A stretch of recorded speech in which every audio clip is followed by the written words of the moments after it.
Hi everyone, this is our presentation video for nuclear physics assessment, which is nuclear power for deep space probe. So, what is our questions? Our question is scenario E, which state that you are part of an engineer design team tasked with engineer a reactor capable of producing multi-hundred watts of electricity to power a deep space probe using radioactive decay. And my name is Daniel Lin Wanlai, and my crew member is Lingler and Ya Isen. Now I will begin with introductions in deep space explorations. Providing a reliable and continuous power supply is one of the most critical engineer challenges. Unlike satellites orbiting near the Earth, deep space probes travel far away from the Sun where solar energy becomes weak and reliable. As the distance from the Sun increases, the power generated by solar panels decreases significantly, making them unsuitable for long-duration deep space missions.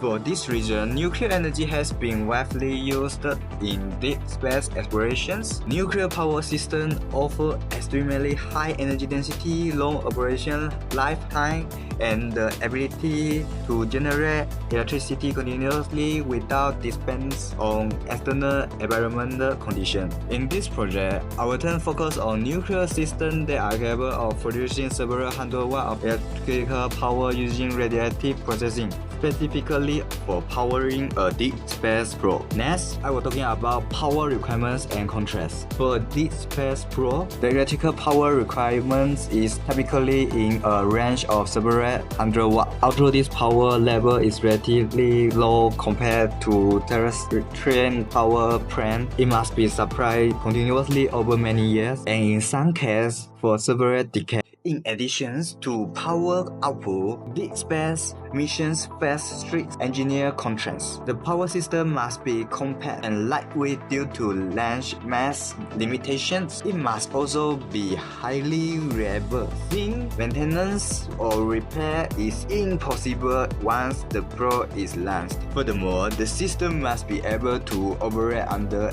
extreme conditions, including very low temperature, intense radiations, and complete isolations for sunlight. This contrast strongly influences the choice of nuclear technology used for deep space applications. Question 1. What general type of reactor is appropriate for this application? The appropriate general type is radioisotope power system. For example, radioisotope thermoelectric generator. Conventional fission reactors are unsuitable for deep space probe. Instead, radioisotope-based nuclear systems use heat from radioactive decay. This system converts heat directly into electricity. Question 2. What are the advantages and disadvantages of these nuclear reactors?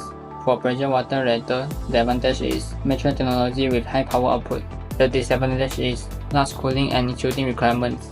For heavy water reactor, the advantage is efficient neutron moderation. The disadvantage is heavy and complex due to use of heavy water. For small modular reactor, the advantage is more compact than conventional reactors. The disadvantage is requires active cooling and control system. For sodium cooled fast reactor, the advantage is high thermal efficiency. The disadvantage is use chemically reactive sodium coolant. For kilowatt-power reactor, the advantage is designed for space and high power output. The disadvantage is requires control mechanism and shielding. For radioisotope thermoelectric generator, the advantage is highly reliable and maintenance free. The disadvantage is low efficiency and limited power output. Question 3. What is the recommendation for one specific reactor? Type your reasoning and justification. The recommended reactor type is RTG. It uses heat from radioactive decay of plutonium deuterium. No moving parts or active control system. Proven reliability in deep space missions. Suitable for long duration, low power applications. For the justification, RTG provides the best balance between reliability, simplicity, and mission lifetime.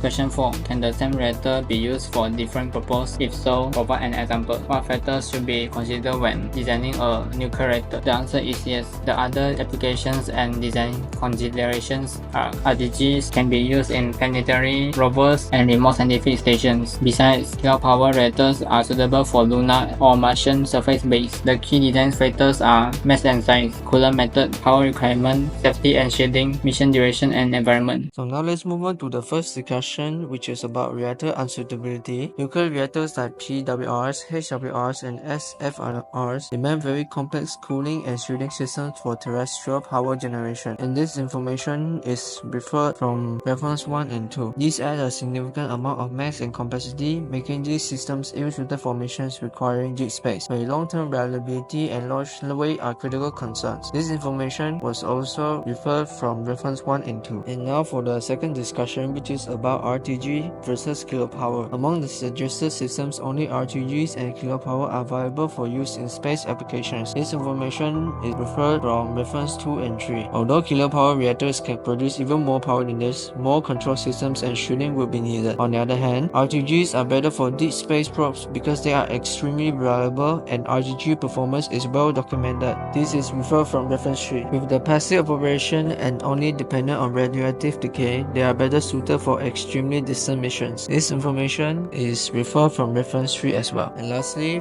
for the third discussion, which is about the engineering and physics basis, well-defined radioactive decay in RTGs give reliability in predicting heat output, referred from reference 4, which also allows for more risk-averse systems due to the absence of moving parts in the thermoelectric systems used for conversion. The most favorable option for deep space probes are RTGs, due to environmental independence, long-term reliability, and a reasonable power output, which is referred from reference 3. In conclusions, firstly, deep space probe require reliable long-term power source. Secondly, conventional nuclear reactors are unsuitable due to complexity and mass. Thirdly, RTG is the most appropriate system for this application.